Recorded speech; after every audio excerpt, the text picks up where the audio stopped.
아버지께 구하는 자들에게란 제목으로 말씀을 증언하길 원합니다. 오늘 본문의 교훈은 두 가지입니다. 구하는 자에게 좋은 것을 주신다라고 말씀합니다. 구하는 자에게 좋은 것.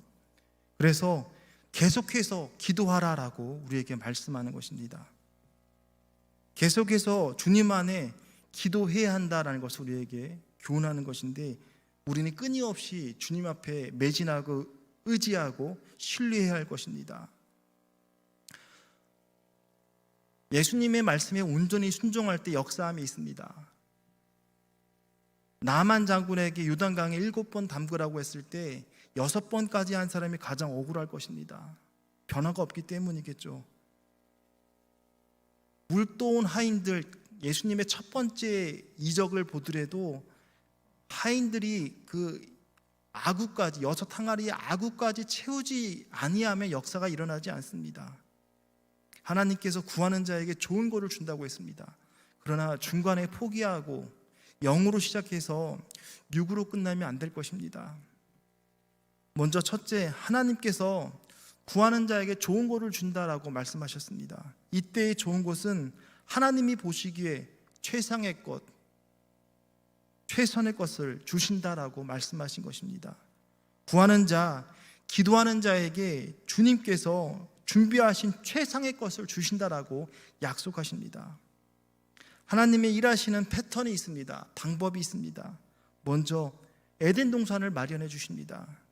우아한 기쁨, 황홀한 기쁨의 뜻을 가진 에덴 동산을 만들어 주시고, 당신의 형상대로 만든 인간을 마음대로 뛰놀게 하는 것입니다. 그것이 주님의 마음입니다. 하나님은 지금도 하늘의 풍성한 것을 준비하고 계십니다. 나에게 필요한 것을 주시려고 하고 있습니다. 그것을 얻는 방법이 기도하는 자라는 것입니다.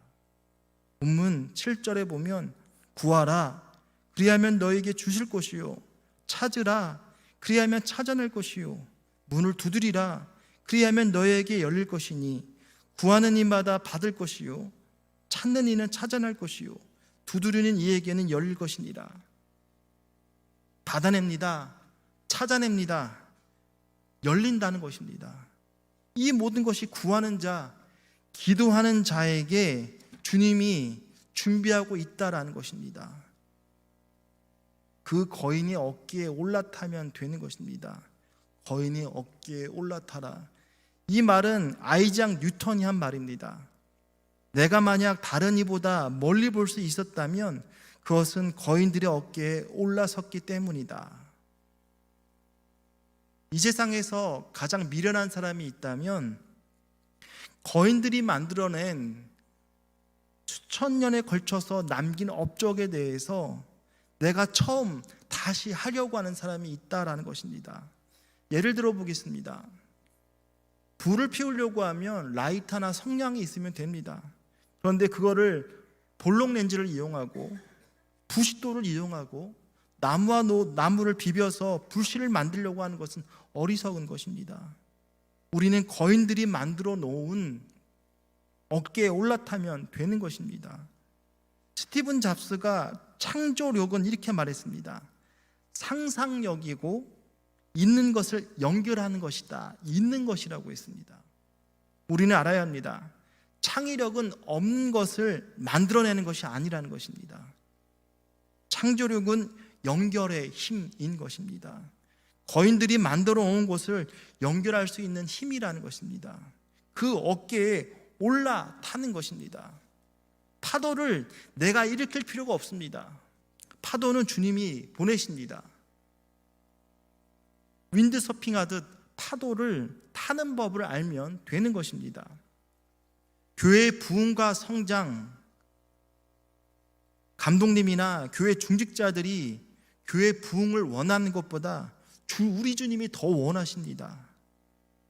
그래서 파도를 보내줍니다. 그러면 그 파도를 탈 줄 알면 되는 것입니다. 탈 줄 아는 것이 거인의 어깨에 파도에 올라타는 것입니다. 그것이 연결의 힘인 것입니다. 이와 같이 주님은 에덴 동산에 멋지게 만들어 놓으셨습니다. 이것을 주려고 준비하고 있습니다. 본문 7절에 구하라 그리하면 너에게 주실 것이요. 이것을 주는 방법이 무엇이냐면 기도하는 자에게 주신다라는 것입니다. 기도하는 자. 요한복음 16장 24절에도 지금까지 너희가 내 이름으로 아무것도 구하지 아니하였으니 구하라 그리하면 받으리라 너희 기쁨이 충만하리라. 지금까지 너희가 내 이름으로 구하지 아니하였다는 것입니다. 우리는 어떠합니까? 혈류병 얻은 여인, 아파하는 여인도 가진 재산 다 털어서 좋은 약, 좋은 의사를 만나려고 했습니다. 우리 인간은 먼저 하나님께 엎드리지 않습니다. 내 방법대로 다 합니다. 그 다음에 하나님의 방법을 마지막에 찾는 것이죠. 그래서 기도원까지 올라간 사람들은 소위 산전수전, 공중전, 우주전까지 했다라고 표현할 정도로 하나님께 바짝 엎드리게 됩니다. 분명히 말씀합니다. 지금까지 너희가 내 이름으로 아무것도 구하지 아니하였으니 라고 말합니다. 순종을 해도 우리는 이해하는 만큼만 순종하고 이해하지 못하면 거부하고 내 귀를 닫습니다. 나에게 좋은 이야기만 할렐루야 할 뿐이지 나에게 쓴 이야기는 거부하는 것이 우리의 특징입니다. 그러나 온전하게 순종하는 자, 주님 뜻대로 행하는 자 주님이 기뻐하십니다. 그 주님이 내 이름으로 아무것도 구하지 아니하였으니 구하라 그리하면 너희 기쁨이 충만하리라 라고 말합니다. 그래서 이삭이 어찌 보면 참 분량이 적은 부분이지만 순종의 표본이기도 합니다. 이삭과 다르게 뒤꿈치 잡은 자, 속이는 자의 뜻을 갖고 있는 이삭과 야곱과 다르게 이삭은 순종합니다. 그는 늘 순종하는 삶이었습니다. 그가 농사를 지으면 100배를 결실을 맺습니다. 목축업을 하는 사람이 농사를 지었는데 100배의 결실을 얻었다. 대단한 것입니다. 보통 30배도 많다라고 말합니다. 그것도 풍년이라 말하는데 100배의 결실. 이삭의 특징이 무엇이냐면 순종합니다. 우물 때문에 뺏으러 오면 그냥 줘버립니다. 3번 그렇게 합니다. 하나님께서 더욱더 넓게 깊게 사용하십니다. 부모님은 자식이 기뻐하는 것을 기뻐합니다. 특별히 오늘 5월 5일 날 어린이날입니다. 저도 아빠 노릇한다고 아이야 무엇을 해볼까라고 생각하게 되는데 군청 뒤편에 공원을 다니기도 해봤습니다. 오늘 마음껏 아이가 기뻐하는 모습으로 해보려고 노력했습니다. 근데 워낙에 아이가 박지성처럼 심장이 2개인지 워낙에 뛰고 다니니까 쫓아가기가 쉽지가 않은 건 사실이었습니다. 부모는 자식이 기뻐하는 것을 기뻐합니다. 자식이 기뻐 뛰놀고 자식의 목구멍에 밥숟가락 들어가는 소리가 그 어떤 소리보다 좋다는 것입니다. 부모님은 자식이 기뻐하는 것을 기뻐하는 것입니다. 아버지 하나님이 기뻐합니다. 하나님이 어느 때 기뻐하냐면 구하는 자에게 기도하는 자를 기뻐하신다는 것입니다. 세상의 거인보다 비교할 수 없는 하나님이 준비한 것을 받을 수 있는 것입니다. 하나님께 구하는 자. 그런데 또 하나 알아야 할 것이 있습니다. 그것은 내가 구한 대로 받는 것이 아닙니다. 우리 예수 믿는 것은 우리의 인격과 신앙의 주님을 닮아가는 것이지 무당처럼 예수 믿지 않습니다. 신을 달래고 올려서 나는 변하지 않고 소원 성취하는 것이 아니라 내 인격이 주님을 닮아가고 열매 맺는 것입니다. 내가 구한 대로 받는 것이 아니라 주님이 최상의 것, 더 좋은 것으로 준다라고 하였습니다. 기도의 응답, 내 뜻대로 이루어지는 것이 아니라는 것입니다. 먼저 기도하는 것, 하나님의 복을 받은 것입니다. 교만한 사람은 기도하지 않습니다. 교만하면 자기가 다 할 수 있다라고 말합니다. 자기의 네트워크로 자신의 이성의 힘으로 쌓아놓은 실력과 경험으로 다 할 수 있다라고 말합니다. 그러나 늘 우울합니다. 불안합니다. 쫓아오는 자가 없는데 늘 쫓깁니다. 마음의 평강이 없습니다. 왜냐하면 잠언서 16장 1절에도 마음의 경영은 사람에게 있어도 말의 응답은 여호와께로 있느니라. 늘 번민합니다. 확신에 찬 사실이 아니기도 합니다. 그 누구도 믿지 못하는 삶을 살아가는 것이 교만한 자입니다.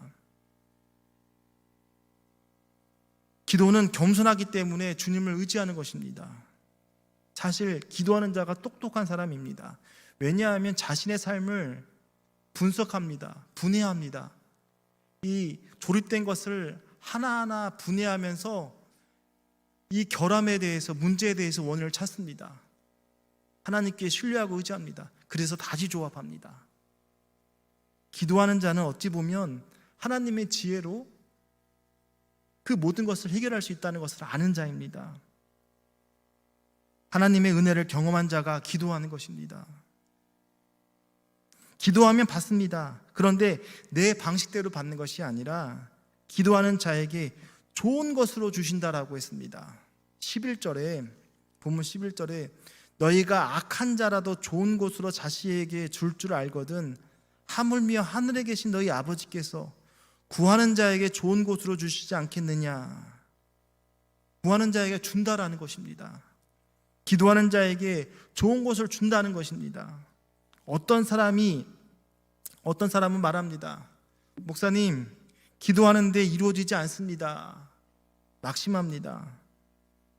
무슨 뜻이냐 하면 하나님께서 더 좋은 곳으로 예비한다라는 것입니다. 기억하십시오. 내 방식이 아닙니다. 지금은 이해할 수 없지만 주님의 약속은 구하는 자에게 좋은 곳으로 주신다라는 것입니다. 11절의 말씀을 깊이 묵상하시길 바랍니다. 내 방식과 내 뜻이 아니라 기도의 응답의 때, 응답의 방법이 이것들을 다 주께 맡길 때 하나님의 방법으로 하신다는 것이죠. 내가 주님을 구속하면 안 됩니다. 이때 이 방법으로 주님 나한테 해달라고 떼쓰면 안 되는 것입니다. 주님은 반드시 구하는 자에게 주님의 방식으로, 주님의 때에 내가 생각했던 것보다 좋은 곳으로 주신다라고 말씀합니다. 이게 믿음입니다. 하나님의 약속을 믿는 것, 이것이 믿음입니다. 로마서 8장 32절에 자기 아들을 아끼지 아니하시고 우리 모든 사람들을 위하여 내어주신 이가 어찌 그 아들과 함께 모든 것으로 우리에게 주시지 아니하시겠느냐. 자기 아들을 하나님께서는 아끼지 아니하시고 모든 사람을 위해서 대속제물이 되게 하셨습니다. 그 아들과 함께 모든 것을 우리에게 주셨다라고 했습니다. 더 못 줄 것이 무엇이 있겠느냐라고 말씀하는 것입니다. 이 말씀은 내가 널 위해 독생자까지 주었는데 뭘 못 주겠느냐라는 것이죠. 하나님의 근본 마음입니다. 예레미야 29장 11절도 여호와의 말씀이니라 너희를 향한 나의 생각을 내가 아나니 평안이요 재앙이 아니니라 너희에게 미래와 희망을 주는 것이라. 하나님께서 우리에게 본래의 뜻은 평안이요 재앙이 아니라라고 했습니다. 미래의 희망을 주는 것, 미래에 소망을 주는 것이라고 분명히 말씀합니다. 그렇다면 내가 기도하는 대로 이루어지지 않는다면 복이 되는 것입니다. 아들까지 주셨는데 뭘 못 주겠느냐라고 말씀하시는 주님 앞에, 하나님 앞에 주고자 하는 하나님이십니다. 우리가 만약 구한 대로 이루어진다면 내가 해가 되기 때문에 이루어지지 않는 것입니다. 하나님의 응답은 예스가 될 수 있고 노가 될 수 있고 웨이트, 기다리라라고 말할 수도 있는 것입니다. 야고보서 4장 3절에 구하여도 받지 못함은 정욕으로 쓰려고 잘못 구하기 때문이라고 했습니다. 정욕대로 쓰려고 나 자신을 위해서, 나 자신의 기쁨을 위해서 구하기 때문이라는 것입니다. 우리는 미련하고 죄성이 많아서 구하지 말아야 할 것을 구할 때가 많다는 것입니다. 사람은 그 사람에게 힘이 주어졌을 때 그 사람을 안다라고 말합니다. 그 힘을, 주어진 힘을 어디에 쓰느냐에 따라서 그 사람을 어떠한 사람인지를 알 수 있다는 것입니다. 권력감을 가지게 되면 그 사람의 본질적인 다크 트라이드라고 합니다. 이 세 가지 어두운 면이 보이게 된다는 것입니다. 첫째, 나르시즘, 자기애라고 합니다. 자기를 사랑합니다. 권력을 가지면 연예인 중에서도 자기의 초상화나 그 초상화보다도 자기의 전신이나 상반신의 사진을 걸어놓기도 하죠. 자기애가 있다는 것입니다. 힘을 가진 자 특징 중 하나가 자기애라는 것이죠. 두 번째는 사이코패시, 반사회적인 인격장애, 굉장한 공격적인 성향을 갖는다라는 것입니다. 셋째, 마카라벨리즘이라고 합니다. 목적을 위해서 수단을 가리지 않음. 사람이 권력을 가지게 되면 세 가지 특징이 있는데 자기를 사랑합니다. 두 번째는 반사회적인 인격장애, 굉장히 공격성을 가진다는 것입니다. 세 번째가 목적을 위해서 수단을 가리지 않는다라는 것입니다. 사실 이 세 가지는 자신의 내면의 콤플렉스 때문에 존재한다라고 말합니다. 권력을 가지기 전에는 이 세 가지가 나타나지 않습니다. 권력을 가지게 되면 자신이 내재되어 있는 그런 감정들을 통제할 필요가 없다라고 받아들이기 때문에 그러합니다. 예를 들어 직장 생활함에 있어서 부장 이상의 간부가 되어지면 돌변하는 경우가 이러하다는 것입니다. 또 예를 들어 보겠습니다. 스탈린, 그가 권력을 잡고 난 다음에 제일 먼저 한 행동이 뭐냐면 초등학교 동창들을 다 죽인 것입니다. 어릴 때 자신의 미숙함을 보았던 사람들, 그래서 전설이 될 수 없는 나, 역사를 만들기 위해서 자신을 아는 자를 다 죽이는 것입니다. 그렇죠. 두 번째, 사이코패시, 굉장히 파괴적이고 공격적인 성향이 됩니다. 권력을 가지게 되면. 그래서 전설로 만드는 것입니다. 그러나 또 다른 사람이 있습니다. 요셉, 그에게 권력, 힘이 주어졌을 때 애굽을 살립니다. 그 힘으로 자기 형제들을 용서합니다. 그 힘이 주어졌을 때 그가 어떠한 사람인지 알 수 있는 것입니다. 내가 미숙할 때 힘이 주어지면 나와 관계된 이웃을 다 죽인다는 것입니다. 전 세계에서 총기 사고가 가장 많이 나는 나라가 어느 나라일까요? 아름다운 나라, 아름다운 밑자를 쓰는 미국입니다. 1년에 평균 어린이가 총에 맞아 죽는 수가 550명이라고 합니다. 집에 총이 있는데 부모님이 사놓은 총이겠죠. 자기를 지키기 위해서. 경찰서도 멀고 그러하니까 자신을 지키기 위해서 총을 갖고 있을 것입니다. 근데 그 총기로 인한 사고가, 어린이가 죽는 해가 한 해에 평균 550명이라는 것입니다. 그러면 총을 어린이에게 주면 안 되는 것입니다. 기도가 무엇이냐 하면 이것을 믿는 것입니다. 구했으면 반드시 좋은 것을 준다. 내 방식대로 안 됐지만 주님이 더 좋은 것으로 주려는 뜻이 있겠지. 이것을 믿는 것이 믿음이라는 것입니다. 뿐만 아니라 내 꿈이 무너져야 합니다. 여러분, 내가 무엇인가 잡고 있을 때 하나님께서 주고자 할 때 받지 못합니다. 내 손을 펼쳐야 받을 수 있다는 것이죠. 내 꿈이 깨질 때 동시에 하나님의 꿈을 꾼다는 것입니다. 원래 인간의 꿈은 작습니다. 인간은 편안을 구합니다. 편안과 평안은 다른 것입니다. 니은과 평은 다릅니다. 편안과 평안은 분명 다릅니다. 인간은 분명 편안을 구합니다. 근데 주님께서는 평안을 주십니다. 편안하게만 살면 된다라는 것이 우리 인간의 욕구입니다. 그것이 우리의 지금의 사람들의 보편적인 꿈입니다. 주님의 위대한 비전, 꿈을 이루기 위해서는 내 꿈이 깨져야 한다는 것입니다. 주님의 꿈을 그것이 꾸게 되는 것입니다. 탕자의 비유, 누가복음 15장의 탕자의 비유, 돼지가 먹는 쥐업 열매가 없으니까 아버지 집을 생각합니다. 그거 있으면 그걸로 만족합니다. 그거마저 없으니까 아버지 집을 생각하는 것입니다.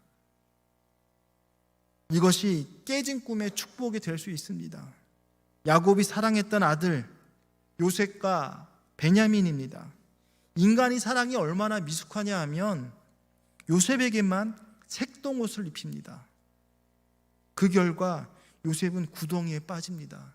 형의 시기를 받습니다. 인간은 색동옷을 입히는 것이 꿈인데 주님은 색동옷을 벗겨버립니다.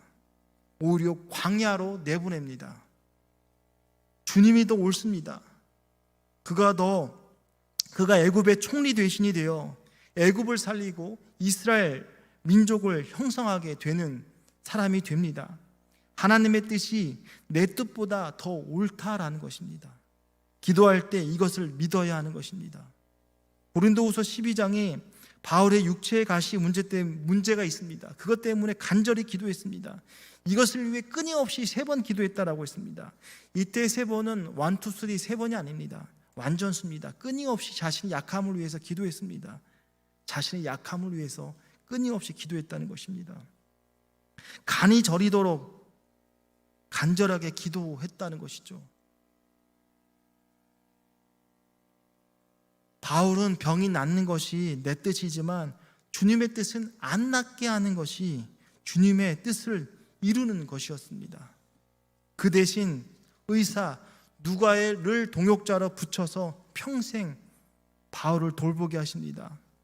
바울이 기도해서 한 방에 나았다면 그는 교만이 하늘을 찌를 것입니다.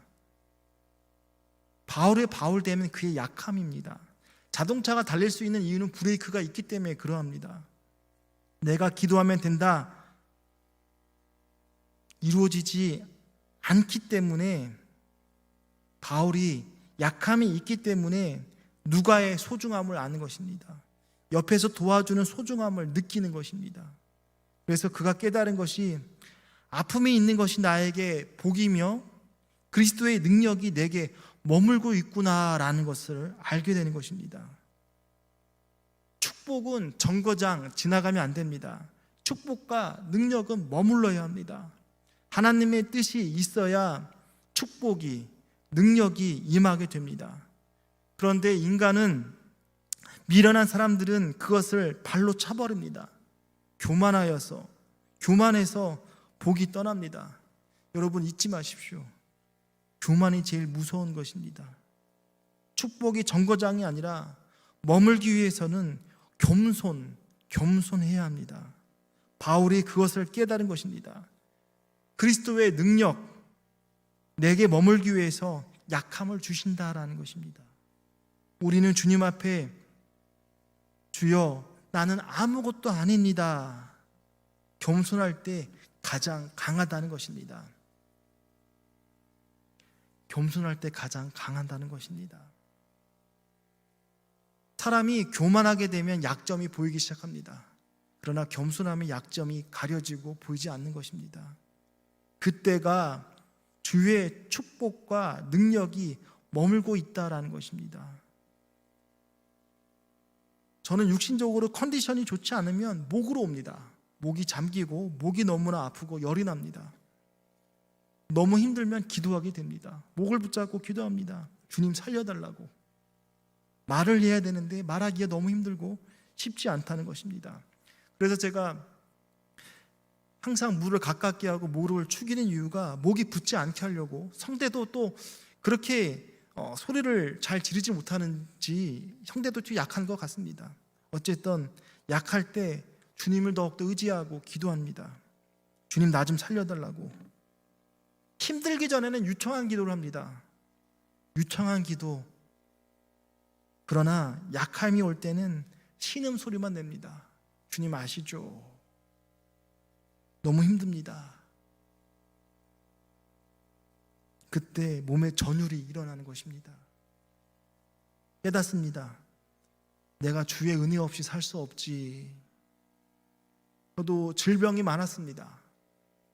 몸은 건강해 보이는데 그 질병 가운데 힘들었습니다. 그래서 주님의 은혜 없이 살 수 없다는 것을 더욱더 고백하게 됩니다. 이런 마음이 듭니다. 이때가 강함이라는 것을, 주님이 나를 붙들고 있다는 것을 느끼게 됩니다. 이때가 원초적인 힘을, 주님의 능력을 받는 것입니다. 다시금 주 앞에 무릎 꿇을 때 사는 것입니다. 하나님은 기도하는 자에게 준다라고 했습니다. 그러나 내 방식대로 주는 것이 아닙니다. 더 좋은 것을 주길 원합니다. 그래서 웨이트, 때로는 기다리라고 말합니다. 때로는 약하게 하시고 실패하게 하시고 무너지게 하십니다. 그것이 이건데, 그러나 이것이 옳은 것입니다. 목사로서 제일 힘든 것이 신정론입니다. 충성되고 믿음의 사람이 잘 되고 교만한 사람이 실패하는 것이, 무너지는 것이 신명기적 사관입니다. 어찌 보면 권성징악이죠. 그런데 이것이 깨질 때 제일 가슴이 힘들고 아픕니다. 믿음의 사람이 고통을 겪고 있을 때 두 가지 생각이 듭니다. 첫째, 하나님께서 능력이 없나, 또 내 믿음이 없나, 좌괴감이 듭니다. 힘들고 아파할 때 어떠한 위로가 되지 못합니다. 두 번째는 그래도 주의 뜻이 있다, 반드시 구하는 자에게, 충성스러운 자에게 주님은 더 좋은 곳으로 준비하신다, 이것을 믿습니다. 여러분, 눈앞에 있는 것을 신뢰하고 믿지 마십시오. 주님께서는 좋은 것으로 준비하고 있습니다. 이게 교훈입니다. 그리고 또 다른 교훈이 있습니다. 우리는 계속 구하라 라는 것입니다. 이 본문을, 원문을 살려서 읽으면 이러한 뜻입니다. 7절이죠. 계속해서 구하십시오. 계속해서 찾으십시오. 계속해서 문을 두드리십시오. 계속해서 그 일을 하라는 것입니다. 계속해서 구하고, 계속해서 찾고, 계속해서 문을 두드리라는 것입니다. 주님께서는 이 말씀을 해주고자 하시는 것입니다. 주님은 기도하라고 할 때 계속하라고 말씀하십니다. 데살로니가전서 5장 16절 18절 말씀이죠. 항상 기뻐하라, 쉬지 말고 기도하라, 범사에 감사하라. 이것이 그리스도 예수 안에서 너희를 향하신 하나님의 뜻이니라. 너희를 향한 하나님의 뜻이 있습니다. 우리를 향한 하나님의 원대한 꿈이 있습니다. 항상 기뻐하라, 쉬지 말고 기도하라, 범사에 감사하라. 기뻐하라, 기도하라, 감사하라를 빼고 앞에 있는 수식어를 보면 항상, 쉬지 말고, 범사에, 무슨 말인지 아십니까? 항상, 쉬지 말고, 범사에, 다 같은 말입니다. 신앙은 끊기는 것이 아니라 늘 그렇게 하라는 것입니다. 예배가 은혜가 되건 말건, 상처를 받았건 안 받았건, 싫건 좋건 예배와 기도와 그 모든 것을 항상 해라는 것입니다.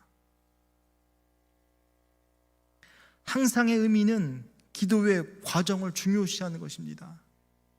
그렇게 기도함으로써 하나님과 인격적인 만남, 임계점, 하나님이 역사하는 포인트가 있습니다. 나만 장군은 7번째였고 가나안의 혼인잔치는 아구까지 찰때인 것입니다.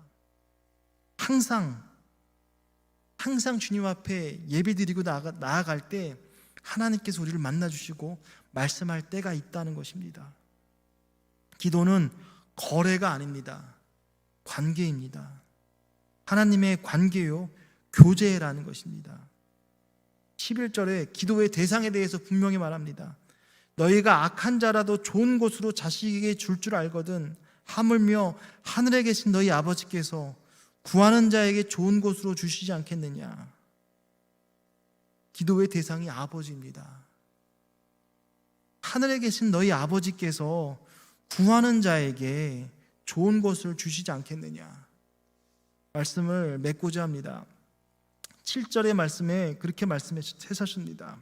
구하라, 너에게 주실 것이다. 찾으라, 그리하면 찾아낼 것이다. 문을 두드리라. 그리하면 열릴 것이다. 인생의 3대 행복일 것입니다. 주신다, 찾아낸다, 열린다 말씀합니다. 이것은 기도하는 자가 주님께서 예비하는 자에게 주시는 것입니다. 근데 그 기도는 하나님의 방법과 때로 된다라는 것입니다. 그리고 두 번째는 끊임없이 기도하라는 것입니다. 계속해서 기도하라는 것입니다. 우리의 삶 가운데 의문점이 참 많습니다. 고해라고 하죠. 인생의 삶이 고통의 바다라고 말합니다. 해답을 찾지 못할 때가 참 많습니다. 어떤 것이 옳은지, 어떤 것을 선택해야 할지 구해야 합니다. 믿음으로 찾아야 합니다. 뿐만 아니라 우리는 다 진 것 같아도 그래도 주님께 구하라는 것입니다. 다쳤으면 열어달라고 끊임없이 주님께 매달려야 되는 것입니다. 문이 닫혔을 때 수가 누게 있겠지 문을 강하게 두드리는 것입니다. 우리의 본향을 기억하고 살아간다면 사단은 문제로 들끓게 하고 가슴을 후벼파게 하고 문제로 정체되게 하지만 그러나 우리 하나님은 끝을 보게 하십니다.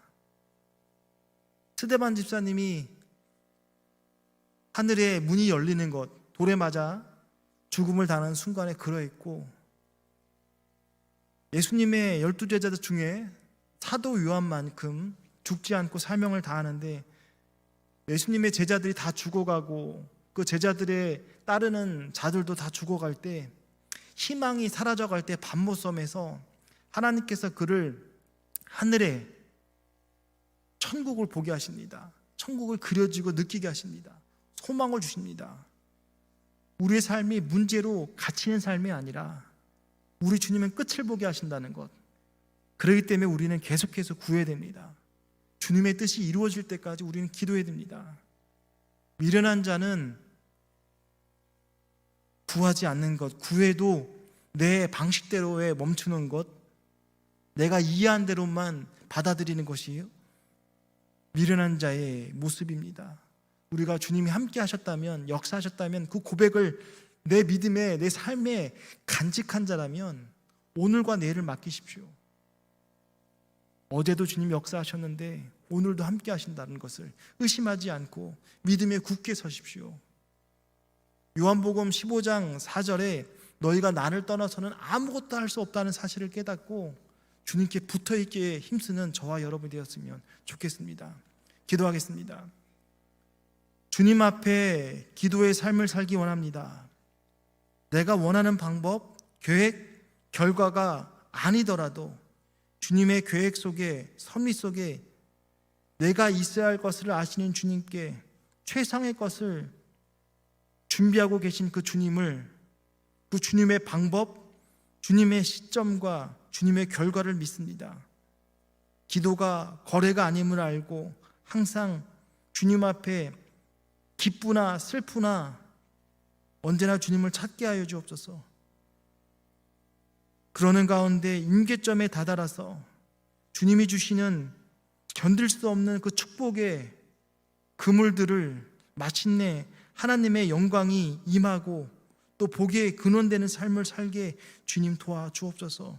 온전히 주님께 순종함으로 나갈 때 역사하심을 체험받는 우리의 삶이 되도록 항상 빛 가운데 걸어가도록 도와주옵소서. 예수님의 이름으로 기도합니다. 아멘.